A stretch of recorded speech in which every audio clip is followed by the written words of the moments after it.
Master minds commerce చదవాలనుకునే 10th inter విద్యార్థుల తొలి ఎంపిక. నమస్తే రమగారు. నమస్తే రమగారు, విక్రమ బేతాళ కథ ఒకటి చెప్తారా? పట్టుబదలని విక్రమార్కుడు, విసుగు చెందని విక్రమార్కుడు అని చెప్పాలి మనం. నిజమండి. మళ్ళీ వెనక్కి వెళ్ళాడు. ఆ పైన కళేబరాన్ని భుజం మీద వేసుకున్నాడు,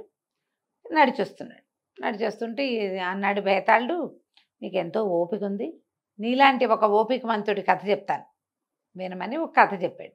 పూర్వం అట మలైవతి అనే నగరానికి వీరకేతు అని ఒక రాజుగారు ఉండేవారు. భలే కష్టపడేవాళ్ళట ప్రజలు ఆయన ఉన్న సమయంలో. ఆయనకి బంగారం అంటే పరమ ప్రీతి. బాగా పన్నులు వసూలు చేసి బంగారంగా మార్చుకునేవాడు. ప్రజలు విసిగిపోయేవాళ్ళు. కొంతమంది తిరుగుబాటుదారులు కూడా ఏర్పడి ఈ రాజుని చెలకట్టనివ్వాల వాళ్ళు. రాజుగారు కూడా కొంచెం జోరుగానే చేశాడు. అయితే ఏమైంది, ఈ తిరుగుబాటుదారులందరినీ అణిచేయటానికి మీరు చెప్పినట్టే చేస్తా, మీకు నచ్చినట్టే రాజ్యం చేస్తాను రండి అని కొండ మీదకి పిలిచి అక్కడ ఉన్న కొలంలోకి తోయించాడట వాళ్ళందరినీ. కొండపై కింద ఒక కొలను ఉంది, పైనుంచి కిందకి తోయించేశాడు. అట్లా అణిచేశాడు ఉక్కుపాదంతో. కానీ చచ్చేదాకా అతనికి డబ్బు కాపీనం పోల. అట్లాగే డబ్బు పిచ్చితోటే ఉండేవాడు, బంగారం పిచ్చితోటి. కొంతకాలానికి అతను మరణించాక యమభటులు అతన్ని తీసుకుపోయి ఆ కొండ మీద బంధించేశారు. నీకున్న డబ్బు కాపీనం వల్లే నువ్వు ఇలాగా ఇక్కడ ఉండాల్సి వచ్చింది అని చెప్పి కొండ మీద ఒక బ్రహ్మాండమైన ఇల్లట ఆ ఇంట్లో పెట్టారు. ఆయనకి నడువుకు ఒక పట్టా కత్తి కట్టారు. అతనికి ఒక పెంపుడు పిల్లి ఉండేది, ఆ పిల్లిని తెచ్చి ఇక్కడ పెట్టారు. ఈయన బోల్డ్ అంత బంగారం సంపాదించి అంత కొండ మీద ఉన్న ఇంట్లో దాచిపెట్టుకున్నాడు. కింద రాజ్యంలో లేవు, బంగారం అంతా అక్కడే ఉంది. ఆ బంగారం దగ్గరే ఇతన్ని పెట్టేశారు. ఎవరైనా వచ్చి నీ పిల్లిని, నీ కత్తిని, నీ బంగారాన్ని తీసేస్తేనే నీకు విముక్తి, లేకపోతే నువ్వు ప్రేతంలాగా ఇక్కడే పడి ఉంటావు అంతే. ఈ పిల్లిని పారేయాలి బయట, కత్తిని పారేయాలి బయట, నీ డబ్బు ఎవడైనా తీసుకోవాలి, ఈ బంగారాన్ని, అప్పుడు నీకు విముక్తి అని. సరే అని అనుకున్నాడు. నా బంగారం అంతా నా దగ్గర ఉంది, నేను చచ్చిపోయాను, నాకు ముక్తి విముక్తి కావాలి అలా అనిపించాల. నల్లని పిల్లి తిరుగుతూ ఉండేది ఆయనతో పాటు. ఆ పిల్లి, మన పిల్లి ఉంది మన కాలక్షేపానికి, పిల్లికి పిల్లి ఉంది, బంగారం అలా అనుకున్నాడు. తీరా ఏమైంది, కొన్నాళ్ళకి ఇక విసుగు పుట్టడం మొదలుపెట్టింది. ఏమిటి నాకు విముక్తి లేదు, నేను ఎక్కడా పుట్టట్లేదు, ఇక్కడే పడిచేస్తాను ఏమిటి అనిపించేది. రోజులు గడిచాయి 400 సంవత్సరాలు గడిచిపోయాయి. మలైవేత నగరం కూడా పాడుపడిపోయింది. ఈయన మాత్రం ప్రేతంగా ఇక్కడే ఉన్నాడు, ముక్తి లేకుండా. మొదట్లో ఎవరినైనా పిలిచేవాడు. ఏం చెప్పారు వీళ్ళు, యమభట్లు ఇతనికి, వీటిని తీయటం కష్టం, ఎవడైనా నీ డబ్బు కాసిపడి రావాల్సిందే, వస్తే వాడితోటి ఈ పని చేయించి నువ్వు చేయొచ్చు. ఈయన కనబడి ఇటైట అనేవాడు. అమ్మో దయ్యం ఉందని పారిపోయేవాడు. క్రమంగా ఆ కొండకి దయ్యాల కొండ అని పేరు వచ్చింది. ఎవ్వరూ ఆ కొండ ఎక్కేవాళ్ళు కాదు. గొడ్డు గోదా ఎక్కితే కింద నుంచి రాళ్ళు వేసుకొట్టి లాక్కుపోయేవాళ్ళు, పైకి రానిచ్చేవాళ్ళు కాదు. మనిషి అన్నవాడు రాకపోతే డబ్బుకి ఏ గొడ్డ ఆశపడుతుంది, మేకలు వచ్చినాయి చూసిపోతాయి, వాటికి ఎందుకు డబ్బు దశకమును ఏం అక్కర్లేదు కదా. అలాగా గడిచిపోయేది. గడిచి 400 సంవత్సరాలు గడిచింది. ఆ వీరకేతు అలాగే పిచ్చైపోతూ అక్కడే ఉన్నాడు పాపం. అయిపోయింది ఈ కథ. అయితే కొన్నేళ్ల తర్వాత, ఈ 400 సంవత్సరాల తర్వాత కిందంతా రకరకాల చిన్న చిన్న గ్రామాలు ఏర్పడ్డాయి. ఏముంది, ఓ చిన్న గుంపు వస్తారు, ఒక 6-7, 2 గుడిసెలు వేసుకుని ఉంటారు, వాళ్ళకి పిల్లలు పుడతారు, ఎవరో చుట్టాలు వస్తారు, అట్ట 30 ఇళ్ళు అవుతాయి, అదో గ్రామం. అట్లాగేగా ఉండేవి చిన్న చిన్న ఊళ్ళు. ఇట్లా ఒక 70-80 మంది చేరిన ఒక గ్రామం ఉండేది. ఆ గ్రామంలో ఒక మోతుబరి ఉన్నాడు. ఆయన తొలుగా ఇక్కడికి వచ్చిన వాళ్ళల్లో వాళ్ళ మనవడు. తొలి కాలంలో వచ్చిన వాళ్ళవి స్థలాలన్నీ వాళ్ళవే, అంతేగా జరిగేది. ఈ స్థలాల్లో చాలా మటుకు ఆయనవే మోతుబరి. ఆయనకు ఒక చక్కటి కూతురు ఉండేది, దాని పేరు లక్ష్మి. అయితే గోపాలుడని ఒక కుర్రాడిని పనిలో పెట్టుకున్నాడు. గోపాలుడు భలే తెంపరి, మహాసాహసి వాడు. ఆ పైనున్న తేనె తుట్టు కొట్టరా అంటే వాడు ఎడం చేత్తో కొట్టేసి కుడి చేత్తో పిండేసేవాడు దాన్ని. అపరిమితమైన సాహసంగా ఉండి వెళ్ళింటూనే ఉండేవాడు. అట్లా యాక్టివ్గా ఉండే మగపిల్లల్ని చూస్తే ఆడపిల్లలకి ముందే మనసు పారేసుకుంటారు. ఈ గోపాలుడు కూడా లక్ష్మి అంటే పరమ ప్రీతి. మా నాన్న ఒప్పుకుంటే పెళ్లి చేసుకుంటాను, నాదేముంది అని చెప్పింది. పెళ్లి చేసుకుందామని ఉంది. అడిగాడు, ఏమండి మోతుపరి గారు, అయ్యగారు లక్ష్మి నాకు ఇచ్చి పెళ్లి చేయండి, నేను మీ పొలాలు గిలాలు అన్నీ నేనే చూసుకుంటాను అనేసరికి వాళ్ళ నాన్న తోక తొక్కిన తాచలాగా లేచాడు. పెద్ద దౌర్భాగ్య మొహము నువ్వు పనివాడివి మా ఇంట్లో, పూటకి ఠికాణా లేదు, నీకు ఇల్లా వాకిలా డబ్బా దశకమా ఏమీ లేదు, నీకు నా లక్ష్మిని ఇవ్వాలా, ఇంతాస్తే నీ చేతిలో పెడతాననుకున్నావా అప్పలంగా అని తిట్టిపోసాడు. చారెడు బంగారం తెస్తే మాట్లాడతా నీతో, లేకపోతే పొమ్మన్నాడు. వీడికి ఎక్కడి నుంచి వస్తుంది, అనాకానికి కొరగాని వాడు వీడు. దాంతో ఇక పెళ్ళి అవ్వదని నిశ్చయించుకున్నాడు. ఆయన చారెడు బంగారం నేను ఎక్కడి నుంచి తెస్తాను అని వాడు వేరే ఊరు వెళ్ళిపోదాం, ఇంక ఇక్కడే ఉంటే ఈ పిల్ల కనపడుతూ ఉంటే మనసు చెదిరిపోతూ ఉంటుంది, అదే ఆ పిల్ల దుఃఖపడుతుంది. వద్దులే అనుకుని వేరే ఊరికి ప్రయాణం అయ్యాడు. బుద్ధిమంతుడైన ప్రేమికుడు అనమాట వాడు. ఆ వెళ్తూ ఉంటే కొండ పక్క నుంచి ఆ కొలను పక్క నుంచి వెళ్ళాలి. ఆ కొండ పక్క నుంచి వెళ్తూ ఉంటే పైన ఎవరో ఉన్న ఒక ఆయన పిలుస్తున్నాడు. వీడటా పరకాయించి చూస్తే వీడికి ఎట్లా కనపడింది, ఆయన ఎవరో పాతకాలపు రాజుగారి లాగా కనపడుతున్నాడు.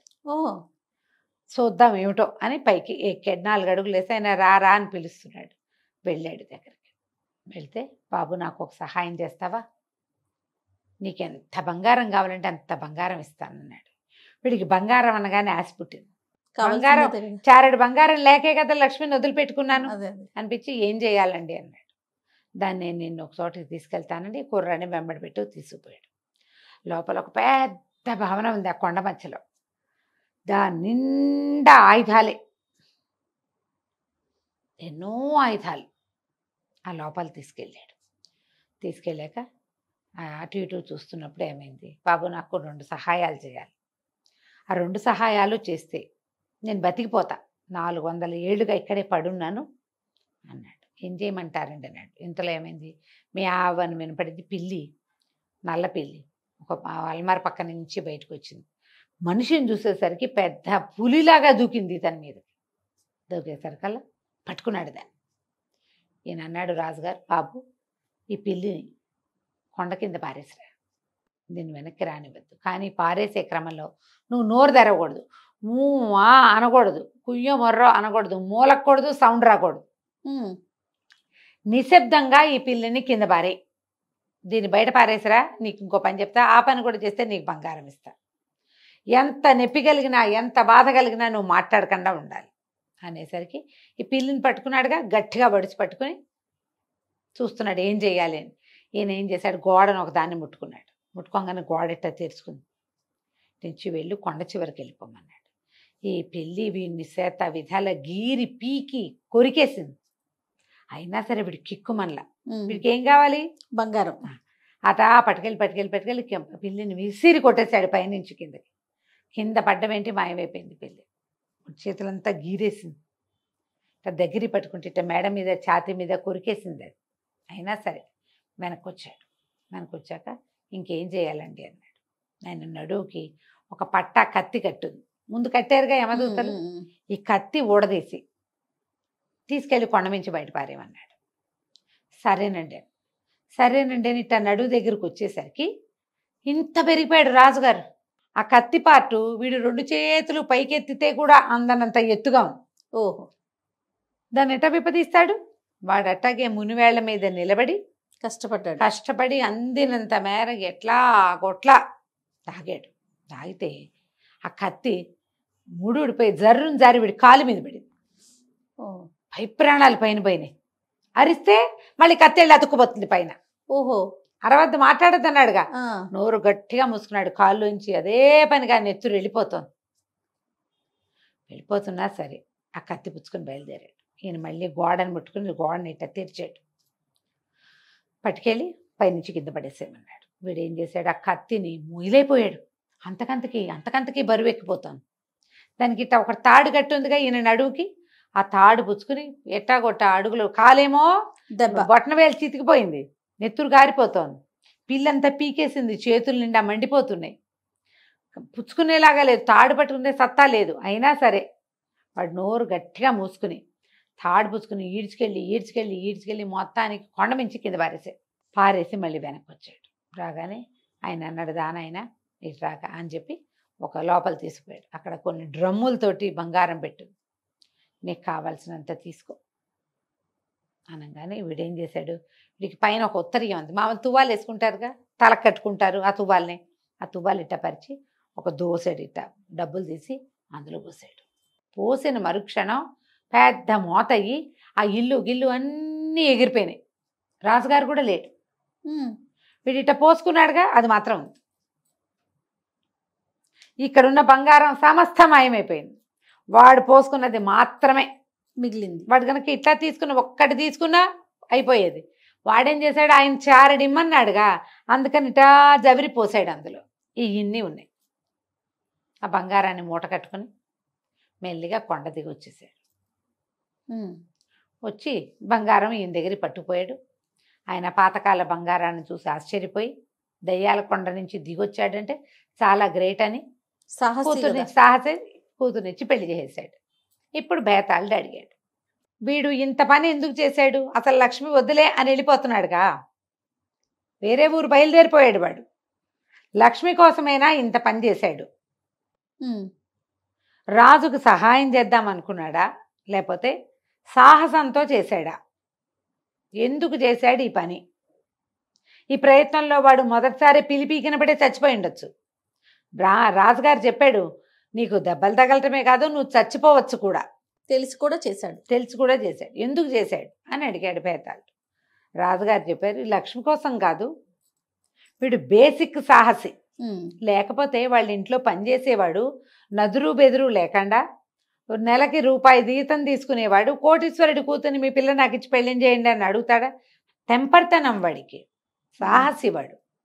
సాహసంతో రాజును చూసి వచ్చాడు. ఇంకోడైతే ఆ 400 ఏళ్ల నాటి బట్టలు వేసుకుని ఉన్నవాడు పిలిస్తే వెళ్తాడా? ఆ ఊళ్ళో ఎవరు వెళ్ళాలి, ఆ 100ని పిలిచాడు ఆయన. వీడొక్కడే వెళ్ళాడు.